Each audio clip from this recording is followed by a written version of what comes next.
ಯಾಕಂದ್ರೆ ಕುಂತಿ ಮಾಡಿದ್ದು ತಪ್ಪು ತಾನೆ.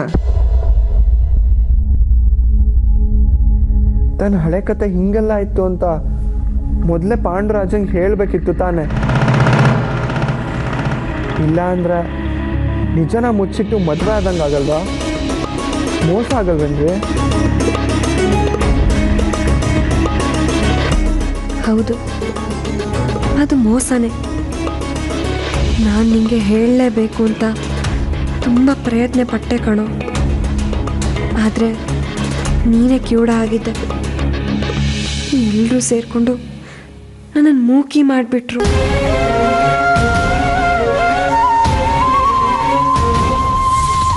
ಏನ್ರಿ ಯೋಚನೆ ಮಾಡ್ತಾ ಇದ್ದೀರಾ?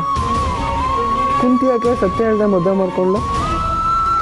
ಅವಳು ಹೇಳಬೇಕು ಅಂತ ಇದ್ಲೋ ಏನೋ, ಆದರೆ ಅವಳು ಸುತ್ತ ಇರೋ ಸಮಾಜ ಬಾಯಿ ಮುಚ್ಚಿಸ್ಬಿಡ್ತು ಅನ್ಸುತ್ತೆ. ಹೋಗ್ಲಿ ಬಿಡಿ ಪಾಪ. ಅವನು ಯಾವನೋ ಸೂರ್ಯ ಮೋಸ ಮಾಡಿಬಿಟ್ಟು ಹೋದರೆ ಪಾಪ ಈಗ ಕುಂತಿ ತಾನೇ ಏನಂತ ಮಾಡೋಕ್ಕಾಗುತ್ತೆ?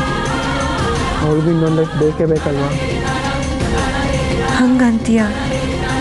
ಅಂದರೆ ಕುಂತಿ ಮಾಡಿದ ತಪ್ಪಲ್ವಾ? ಇಲ್ಲ, ಅವಳೇನು ಫ್ಲರ್ಟ್ ಅಲ್ವಲ್ಲ, ಸೊಸೈಟಿಲಿರೋ ಹೆಣ್ಮಗಳು ತಾನೆ. ಅದು ಅಲ್ಲದೆ ಪಾಂಡುರಾಜಂಗೆ ಮೋಸ ಮಾಡೋ ಉದ್ದೇಶ ಇಟ್ಕೊಂಡು ಬೇಕಂತಲೇ ಸುಳ್ಳು ಹೇಳಿ ಮದುವೆ ಆಗಿದ್ರೆ ತಪ್ಪಾಗಿರೋದು.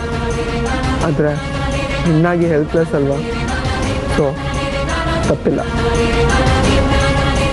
ರಂಗ, ನಾನು ತಪ್ಪಿಲ್ಲ ಅಂತ ನನ್ನ ಗಂಡ ಹೇಳ್ತಾ ಇದ್ದಾನೆ. ಆಮೇಲೆ ಕುಂತಿಗೆ ಪಾಂಡುರಾಜನ ಜೊತೆ ಮದುವೆ ಆಯಿತು. ಅವನ ಜೊತೆ ಅದು ಕುಂತಿ ಚೆನ್ನಾಗಿದ್ಲು ತಾನೆ? ಹೇಗಿರ್ಬೇಕಿತ್ತು? ಪ್ರೀತಿಯಿಂದ ಇರಬೇಕಿತ್ತು. ಯಾವತ್ತೋ ಏನೋ ಆಗೋಯ್ತು ಅಂತ ಕಣ್ಣೀರು ಹಾಕ್ಕೊಂಡು ಗಂಡನ್ನೂ ದೂರ ಮಾಡ್ಕೊಂಡಿದ್ರೆ ಅದನ್ನು ಯಾವನಾದ್ರೂ ಸಂಸಾರ ಅಂತನ? ಹಳೆದನ್ನೆಲ್ಲ ಬಿಟ್ಟು ಹಾಕಿ ನಾಳೆಗೋಸ್ಕರ ಅವಳು ನಗ್ನಗ್ತಾ ಇರಬೇಕಿತ್ತು.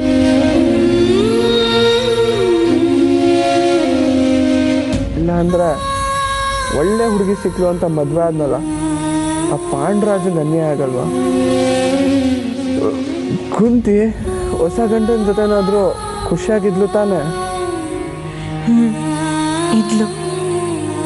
ಅವರಿಬ್ರು ತುಂಬ ಅನ್ಯೋನ್ಯವಾಗಿ ಪ್ರೀತಿಯಿಂದ ಇದ್ರು.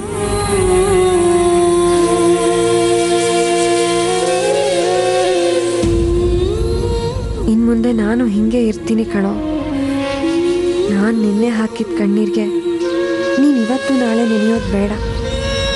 ನೀನು ನಗ್ನಗ್ತಾ ಇರಬೇಕು, ನಗ್ನಗ್ತಾ ಇರಲೇಬೇಕು. ಇನ್ನು ಮುಂದೆ ನಿನ್ನ ಸಂತೋಷಕ್ಕೋಸ್ಕರ ನಾನು ಬದುಕಬೇಕು, ಬದುಕಲೇಬೇಕು.